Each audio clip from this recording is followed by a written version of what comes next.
Chaitanya Manubhistam Stapitam Jena Bhuttale Swayam Rupa Kadamayam Dadati Swapandantikam.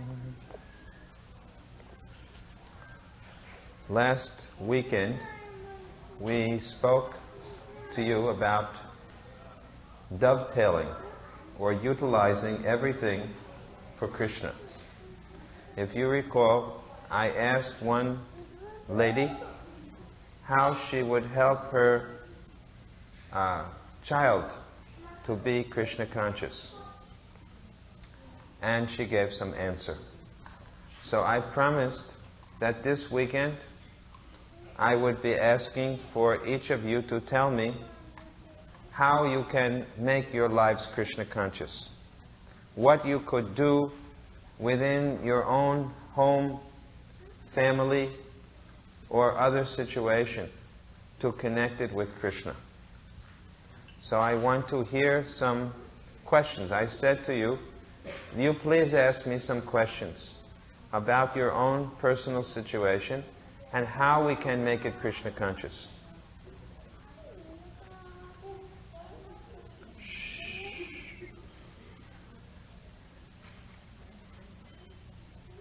As I anticipated, no one would raise their hand.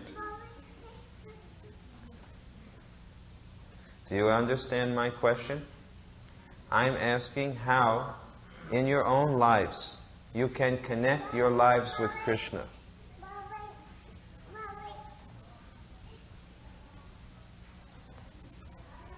No one will ask a question or give a suggestion?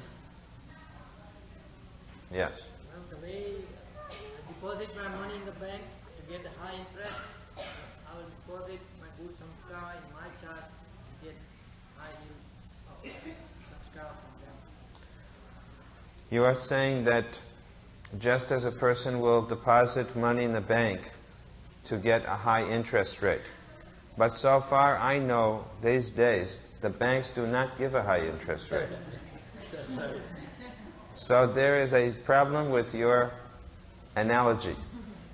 Because if you give this example, someone may say, well, if serving Lord Krishna is going to give as low a yield as the banks are giving, then I had better do some other type of seva.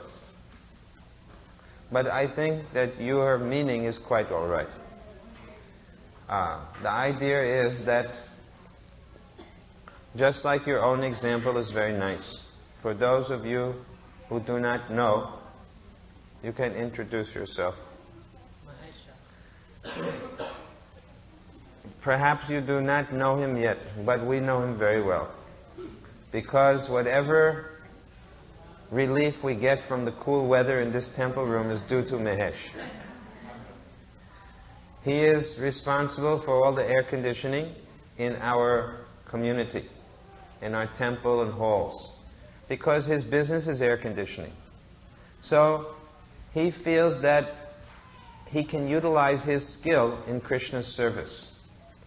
Now each one of you has some ability, I think, just as Mahesh does. So you should think how to utilize that service for Krishna. In the 18th chapter of the Gita, you can hear what Krishna says about this. Here. Yata pravitir bhutanam yena sarvamidam tatam svakarmana tam abhyacharya siddhim vindati manava. By worship of the Lord, who is the source of all beings and who is all-pervading, a man can attain perfection through performing his own work.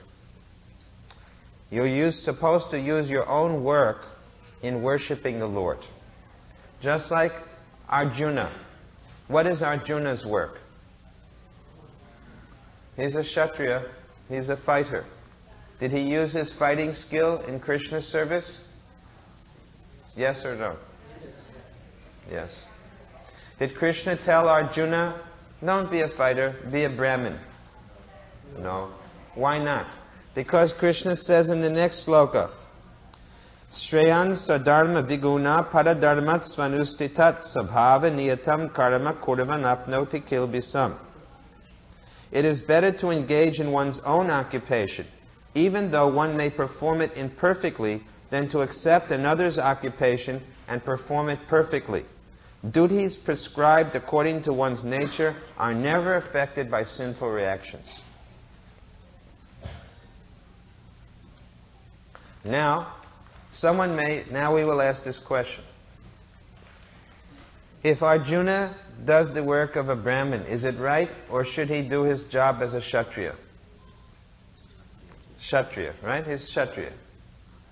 Now, so Mahesh is an air conditioning man, and he does air conditioning work. So should he do the work of the puja in the temple? There seems to be a difference of opinion here.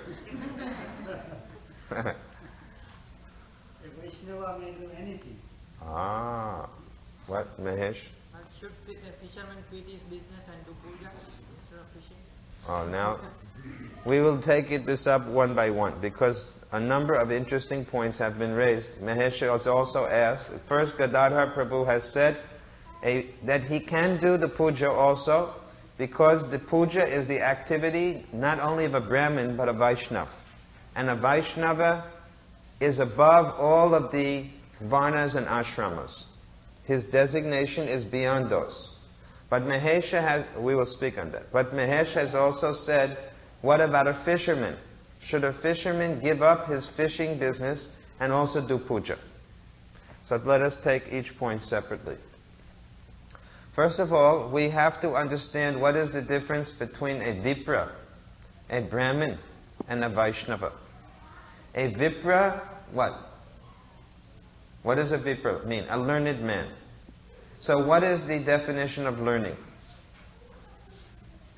To know the difference between what? Spirit and matter. That is, a person can be called a Vipra. So a learned Brahmin can be called a Vipra. And that is a Brahmin. A Brahmin who is very learned will know what? What is Brahman? And when he knows exactly all the details about Brahman, that means that there is the Para Brahman and Apara Brahman, the Supreme Brahman and the subordinate Brahman. There is Krishna and the soul, and the relationship between the two is Seva. The soul, the Jivatma serves the Supreme Atma, that is Vaishnava. A Vaishnava is transcendental to all the categories. A Brahmin is one who is in Satagun. Satagun means the mode of goodness. Kshatriyas are in the mode of passion. Vaishyas are in the mixed modes. Especially, it is said, passion and ignorance. And Shudras are in the mode of ignorance. But what about a Vaishnava? Is a Vaishnava in the mode of goodness? No. He's Suddha Sattvic. Suddha Sattva. Vishuddha Sattva means pure goodness. And as such, a Vaishnava may do any activity if it is for Krishna. What is the example? A Vaishnava will not mind sweeping Krishna's floor. A Vaishnava will not mind doing any activity if Krishna requires it. He may look after the cows. He may manage a temple. He may teach a course. Now, in the Vaishnava Dharma, we try to judge a person's nature or inclination and engage him accordingly. But if there is a need, he can do it. He can do it. Now, there's another point. The dharmas which we are doing generally, that we generally do in our worldly activities, are something different than Nava-bhakti.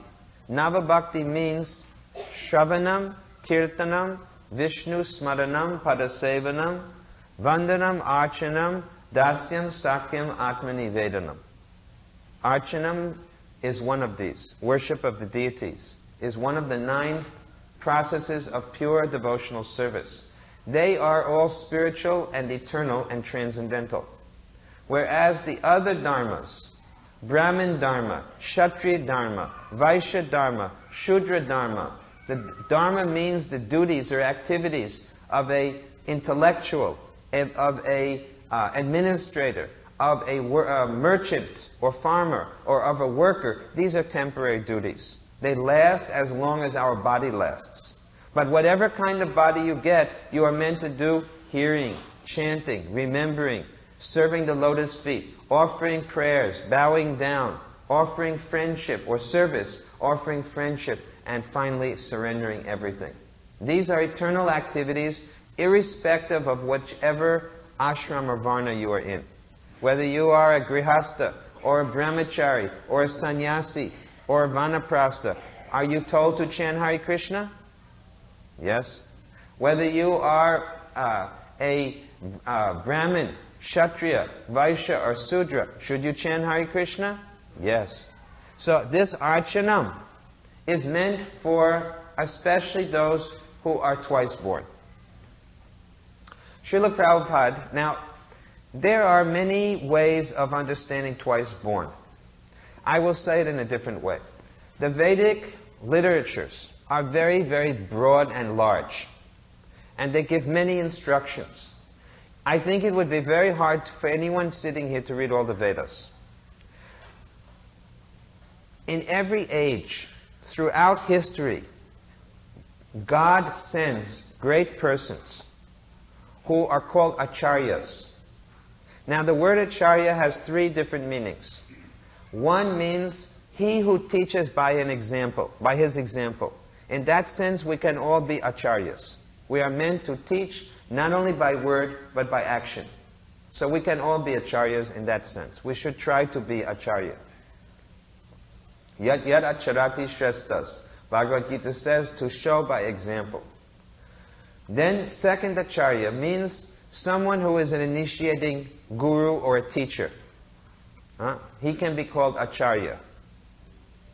But there's a third meaning which is very rare. And it means the head of an entire sampradaya. A person who comes rarely in history, and by his actions and teachings, he establishes religion for a very long period of time. We have to understand Srila Prabhupada's position in this meaning of Acharya. That he took the essence of the Vedas. What is the cream of the Vedas? Srimad Bhagavatam. Srimad Bhagavatam is described as the cream of the Vedic literature.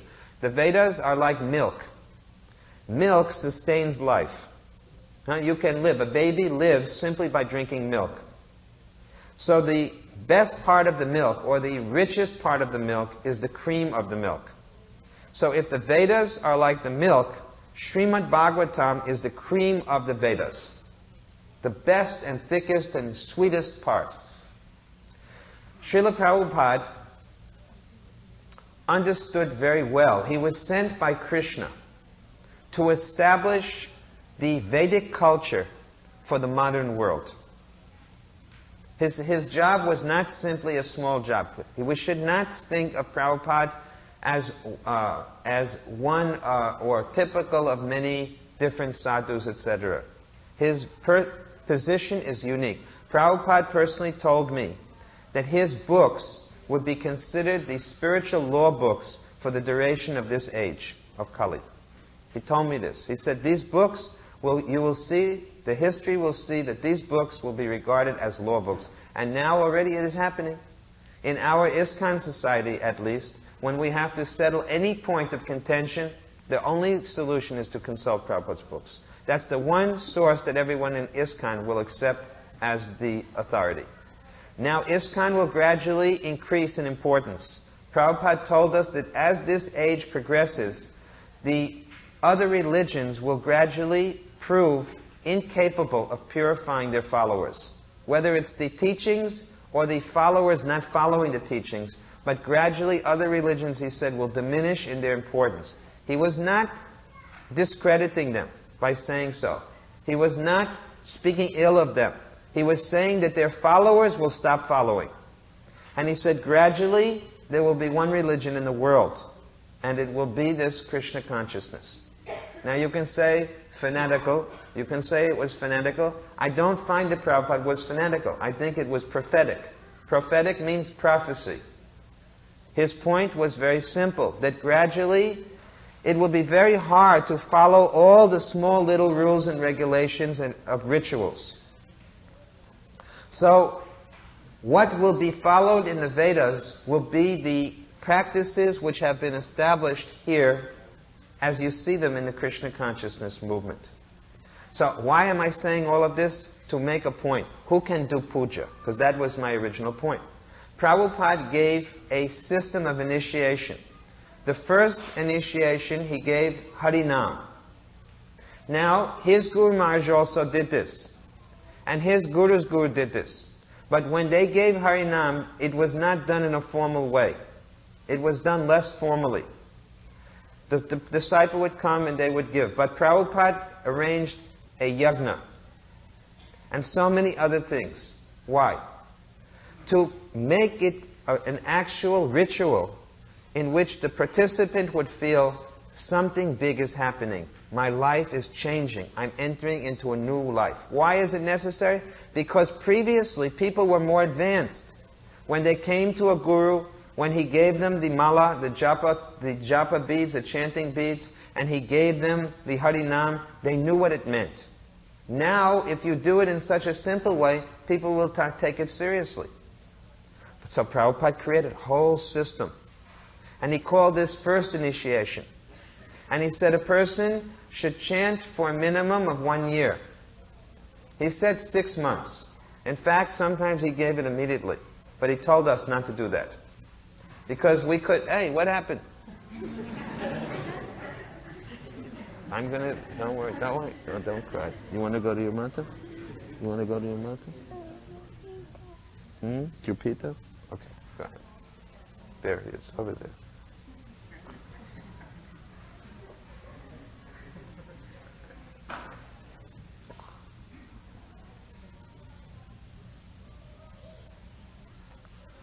So, that was first initiation. Prabhupada said, it will not be possible for us to imitate what was done formally by him. We had to have people wait for 1 year. After the first initiation, Harinam. Now, why did Prabhupada make them chant for 1 year before giving initiation? What was the reason?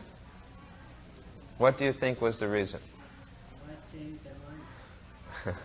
Gadadhar Prabhu says they might change their mind. The Guru may change his mind also. He may say, this person is not very serious. Yeah, actually you're right.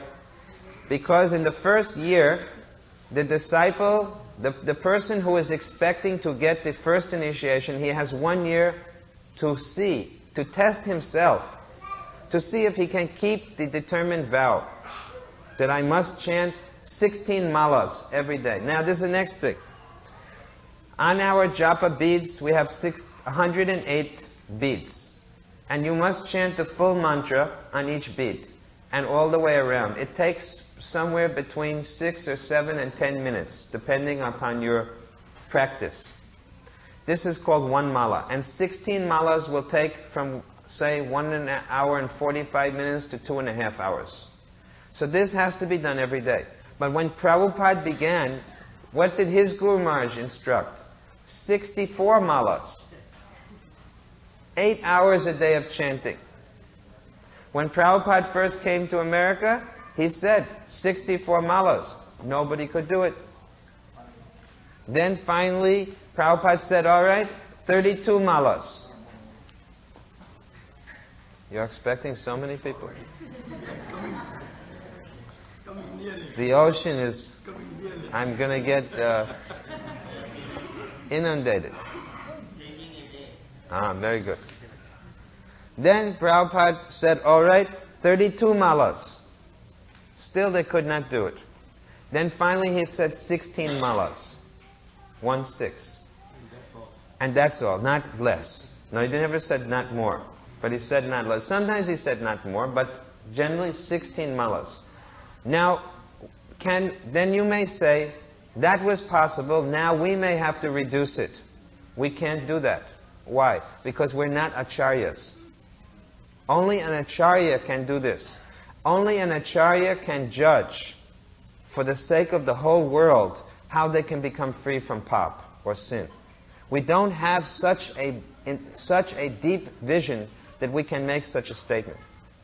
So then, after 1 year, the guru should have judged the disciple. The disciple should have judged the guru. Then initiation can take place. Then another year should go by. And if the disciple has proven himself or herself to be very steady in their seva, in their service, then they can get second initiation. What is the second initiation? Gayatri mantra. Brahmin, Prabhupada called it Brahmin initiation. Has nothing to do with birth. It has to do with spiritual birth, not this janma. But it has to do with spiritual birth. If you have got your first Harinam initiation, if you are done steady seva for 1 year, then you can become a Brahmin. And when you become a Brahmin, then you can do puja. That comes to the point of the fisherman. Will a Brahmin do the business of a fisherman? No. Why? What is wrong with fishing? Huh? Yes, you have to kill the fish. Now, human beings have intelligence. What is the purpose of human intelligence? To understand God. Is the proper use of human intelligence to figure out how to catch a fish? No. This is a misuse of intelligence. So such a person is not really a Brahmin. If he has, supposing he invents I saw something. What was it? Kite fishing, I think. Something like that. They have invented, you sail a kite. And from the kite, this man invented a kite that you drop down thousands of hooks. And that way you can send a kite all the way out in the ocean. And then so many hooks are dropped into the water, and then they can catch many fish. Now you can say that man is very intelligent.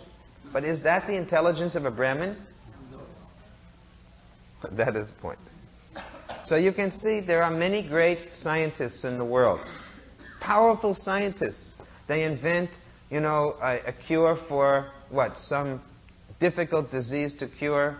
They get a Nobel Prize. They invent the atom bomb. They get a Nobel Prize. But is that the intelligence of a Brahmin?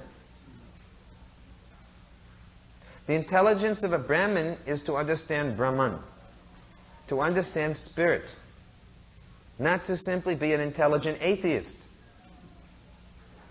So one who is a Vaishnava, what kind of intelligence does he have? The best intelligence. He's the best of the Brahmanas. Because a Brahmin may know the difference between spirit and matter. But he may not know who is the Supreme Spirit. I have met so many Brahmins in India. Some of them can even recite most of the Gita or large sections of the Vedas. But still they have not come to the final conclusion, Krishnastu Bhagavan Swayam. They're not Vaishnavas, some of them. Not all, I say some. It is not a guarantee that a Brahmin is automatically a Vaishnava. But a Vaishnava is automatically a Brahmin. Because a Vaishnava must have all good qualities. Otherwise it can't be a Vaishnava. So what are we teaching in Krishna consciousness? Vaishnava Dharma. Vaishnava Dharma. Not just Vedic Dharma. Because Vedic Dharma may also be how to worship Surya Dev for good health, how to worship Ganapati for wealth, or Saraswati for knowledge. You may be a very big material. Who are some of the best Vedic followers? Name some of them.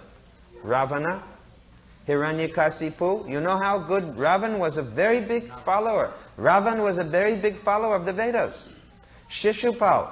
These were big followers. Jarasandha, they were big followers of the Vedas.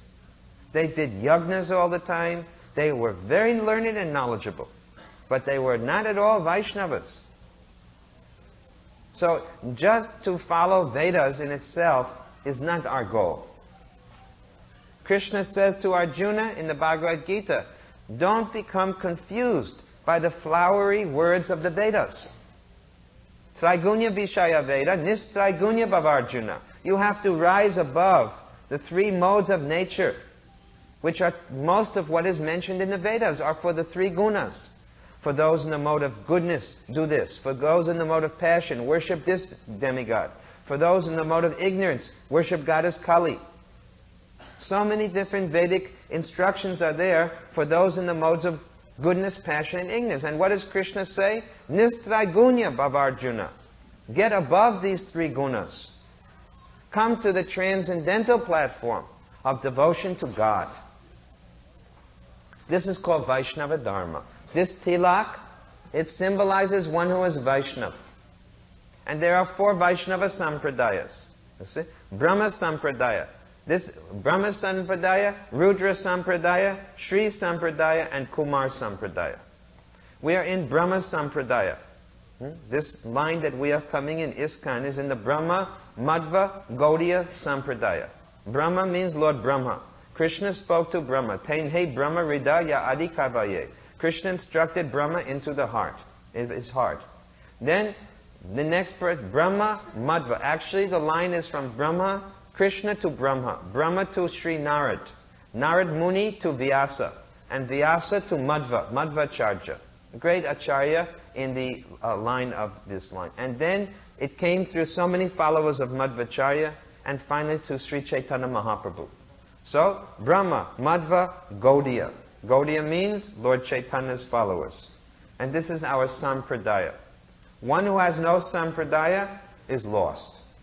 You cannot understand what is Vaishnava Dharma unless you understand through a Sampradaya. Otherwise, you'll get a hodgepodge of so many different ideas. You see? So that won't do. We have to hear from the Acharyas as the knowledge has come down. As Krishna says to Arjuna, that this knowledge, evam padam pada, praptamimam rajashyo vidu. It came down in the parampara system. Guru to disciple, to his disciple, to his disciple, to his disciple, and down and down and down until it comes into our hands today. So, the system of puja that we are doing here, of worship, actually you should all do it. Most of you are grihastas. And this worship is especially recommended for grihastas. Now you may say, I'm doing it in my home. But then you must do it according to a certain system. You should come here and learn what is the system we are following. Actually, it is very good if you can all worship Radha Kalachandji. This is not, it is not that we want to have a monopoly on the worship.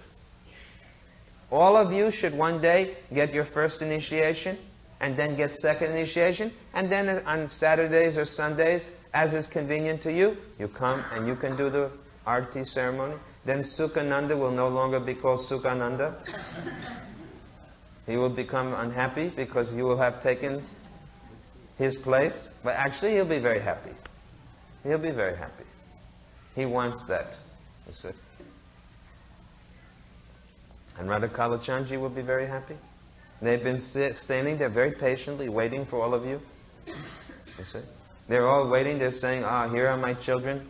They have been coming for 1 year, 2 years, 5 years. They're watching you growing up, 10 years, 15 years. Now they're wondering, what happened? Are they going to come forward now?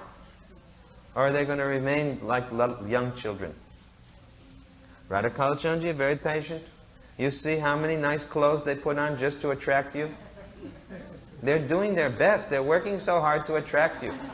But they're all saying, these people are very hard nuts to crack. Very difficult to crack these nuts. But I think that no one can defeat Krishna. Isn't it true? He's Ajita. He's undefeated. So you're fighting a losing battle. You see? He's already hooked you, and you're coming here every Sunday, and it is only a question of time until you will be doing the arati. It is only a question of time. So, when I first met the devotees of Krishna, you see, my friend said to me, let's join now. I said, not yet. Give me a little more time. He said, how much time do you want? I said, give me 3 or 4 months to think about it. He said, but what are you going to do? What is your final decision? I said, I want to join, I will join, but I want a little bit more time. He said, are you sure you're going to join? I said, surely. He said, then why waste time? If it's sure that you're going to join, you might as well do it now. So actually, if you are convinced that really Radha Kalachandji is the Supreme Lord, and it would be wonderful to worship Him, what are you waiting for? Why not hasten the process? Soon I will do it. You know what the saying is? Trust no future, no matter how, bright it may seem. One time we were driving with Srila Prabhupada, and we were looking for a temple in San Francisco, and he said, oh, look at that place, it says for rent. I said, Prabhupada, I'll come back later on and get the number. He said, no, stop the car and go and get the phone number now. Then he said, whatever is auspicious, do it at once. So I think that to love Krishna, to worship Krishna, is the most auspicious thing, isn't it? Now no one is saying yes. Yes, so then do it at once. Then you should do it at once. Why hesitate? Why wait? You're saying, well, I'll do it later. Who knows what will happen later? Who can say in this world, is there anything that we can say? Certainly nothing is sure anymore. Right? The biggest things, everything is changing. But this is something that doesn't change. Sri Sri Radha Kalachandji. So beautiful. And they're waiting for you to do service. If you like to see them, if you find that during the arati it is so nice to see them, can you imagine how nice it is to stand there and personally do the arati? Can you imagine how nice it will be to go and dress Radha Kalachandji sometime? On a Sunday morning, you husbands, wives, you can come together. You bring your children here, we'll look after your children, and you get qualified and you go and worship the deity on the altar. Such a nice thing to do. So much better than sitting at home and reading a Sunday newspaper, or watching a television show, or sleeping in bed until 11 o'clock, or whatever you may be doing, mowing the lawn, I don't know. So, we should come forward now. Sukhananda is waiting. Radha Kalachandji, Gaurnitai, Jagannath, Baladev, Subhadra Dev are waiting. This is called Labor Day weekend, right? This weekend is especially dedicated to Lord Krishna. Because what is our labor meant for? For hymns, for serving Krishna, right? So actually the whole city of Dallas should have been here today. But they have misunderstood what the meaning of Labor Day is. Who are they working for? They're working for what? Themselves, their own enjoyment. But actually, what does Krishna say? The work is meant for him. Yajna karma. Yajnartha karmana yatra loko yam karma bandhana tat artham karma kunteya mukta sangha samachara. Work has to be done as an offering to me. Otherwise, your work will bind you into this material world. So this is Labor Day. This is the day in which people are binding themselves more strongly. They celebrate. Ah, great. Our bonds to this world are so strongly tied this year. We have succeeded in tying 365 knots, pulling it tighter and tighter. We are sure to be born again in this material world. Let us celebrate that fact. Actually, this is the thing. But we are saying this is what kind of Yajna Karma Day. Work for Krishna. Sacrifice for Krishna. Yajna Karma. Karma that is made pure by sacrificing it for Krishna's pleasure. This is devotional service. Bhakti Yoga. This is Krishna consciousness. So we'll stop here. And we will now begin the arati ceremony. Are you all ready? And will you all chant during the arati? You are all becoming such good devotees. I'm sure Radha Kalachandji will bless all of you more and more for the rest of the year. Please chant Hare Krishna.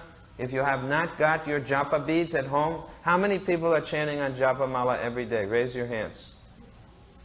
Okay, it's not bad, but still it could be better. Some of you have not raised your hands. Please go to the gift shop tonight and purchase japa mala.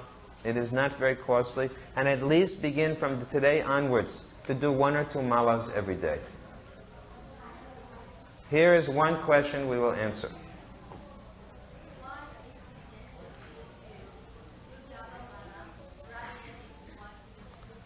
Why is it necessary to do Japa Mala instead of just chanting without counting? Because Lord Chaitanya Mahaprabhu and his followers used Japa Mala. They chanted on Japa Mala. The Acharyas have taught to chant on Japa Mala, because chanting on Japa Mala means to take a vow, a vrat. When you say, I'm just chanting all day, it is not sure how many times, less or more. When you chant on Japa Mala, it is counted. I take the vrat, the vow, that I shall chant 1 mala, 2 malas, 5 malas, 10 malas, whatever malas you are chanting. Fulfilling this vow, you make advancement. We don't say that you cannot chant at other times.